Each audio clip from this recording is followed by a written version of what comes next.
Confused by calls and puts? Let's break it down. Think of them simply as bets on which direction a stock is going to move. First, let's talk about calls. Buying a call means you are betting the stock price will go up. Think of it like a rain check or a coupon for a TV. Let's say you have a coupon to buy a TV for $500.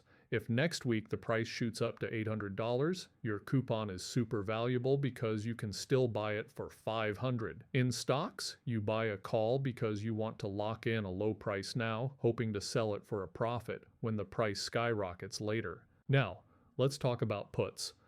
Buying a put means you are betting the stock price will go down. Think of this like insurance. You buy insurance on your car in case it gets wrecked. If the value of your car crashes, the insurance policy pays out.